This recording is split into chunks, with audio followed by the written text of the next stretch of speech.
Hello and welcome to another 9-minute Bible study. Our starting point, Acts chapter 17, verse 15. Before we get to verse 15, where have we been? So far on Paul's second missionary journey, he has been through Philippi, then he went after that to Thessalonica, then to Berea, cities in Macedonia. The Lord moved in a marvelous way. Churches were established in each city, and the gospel was preached, and many souls were won to Jesus. In each city, however, he experienced persecution, first in Philippi, then in Thessalonica, finally in Berea. Each town he had to leave because of the persecution, but he also left established churches in each of the communities. As we start this lesson, Paul's about ready to exit Berea. Before he leaves, he sends Silas and Timothy back to the cities where they have already been to make sure the believers are doing well. As for the Apostle Paul, verse 15, and they that conducted Paul brought him unto Athens, and receiving a commandment unto Silas and Timothy to come unto him with all speed, they departed. So Paul, he heads down to Athens. What is Athens? Next to Rome, Athens is the most important city in the Roman Empire. It is a city that is the center of Greek culture, both in idol worship, the Greek gods, and in philosophy.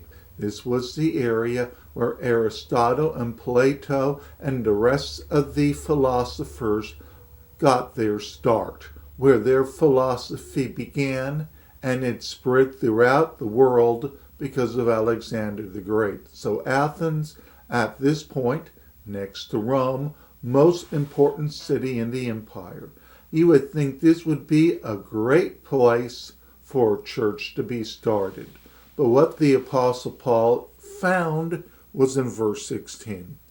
Now while Paul waited for them at Athens, his spirit was stirred in him because he saw the city wholly dedicated to idolatry, a city that worshipped the Greek gods, the city that worshipped the philosophy of the Greek philosophers of the time. This was as bad of a city as Paul has ever experienced. Keep in mind, Paul might have been born in Tarsus, but he was trained in Jerusalem. For him to see a city like Athens, it had to be eye-opening. Just like us going to a major city in a different culture where it is totally given to worship of a false god. It would be eye-opening and shocking. Even to a man like the Apostle Paul, this was an eye-opening experience. The next verse, verse 17. Therefore disputed he in the synagogue of the Jews, and with the devout persons, and in the market daily with them that met with him. So he taught about the gospel message, first in the synagogues, then where? With devout people, then in the market daily. Those who were willing to listen to him, Paul was willing to introduce to them the concept of the Christ, the cross, the resurrection. That brings us to verse 18. Then certain philosophers of the Epicureans and of the Stoics encountered him. And some said, what will this babbler say? Now let's hold there for a second. Obviously, they thought what the Apostle Paul was teaching was crazy. What they did not realize was that to the Apostle Paul, what they were teaching was also, wrong and crazy. But they thought Paul, bringing in this doctrine of the Christ, the cross, the resurrection, they thought he was crazy. To these people in Athens, this actually is not a reason for them to close their minds to him immediately. This actually is an occasion for them to get Paul to speak to them. Let's finish the rest of the verse. Others said, he seems to be a setter forth of strange gods, because he preached unto them Jesus and the resurrection. As we will find out, the resurrection is going to be the main issue. These Greeks, when they hear the resurrection of Jesus, they will immediately begin to close their minds to Paul. Verse 19. And they took him and brought him into the Areopagus, saying, May we know what this new doctrine whereof you speak is? So they bring Paul to this major point in the city, and they want to know, what are you talking about? Why? Verse 20. For you bring certain strange things to our ears. We would know therefore, what these things mean. For all the Athenians and strangers which were from there spent their time in nothing else, but either to tell or to hear some new thing.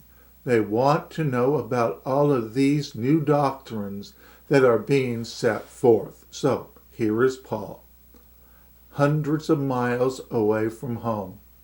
At this point, Silas and Timothy are a long ways, bringing the word to other parts of Macedonia. From what we can tell, it's really Paul and Luke. And now, being far away from home, now he has to make a defense of the gospel. And what does Paul do? Well, he makes a defense of the gospel. Verse 22. Then Paul stood in the midst of Mars Hill and said, Ye men of Athens, I perceive that in all things you are too superstitious. Paul, right off the bat, he makes his point clear. He sees these people, and what are they doing? It's already been established. They worship anything that moves. These people, in order to make sure all the gods were happy, obviously decided to worship any god as possible. They even have a fallback position that we see in the next verse, which is what? For as I pass by, and behold your devotions, all of these people worshiping the many gods, I found an altar with this inscription, To the unknown God. Let's hold there for a second. To the unknown God, let's call this as a Greek catch-all. If we forgot any god, well, let's build an altar to him also. That way, we can cover all of our bases. If we worship all the gods and we have this unknown God altar where we can just to any god we actually missed. This is how superstitious these Greeks were.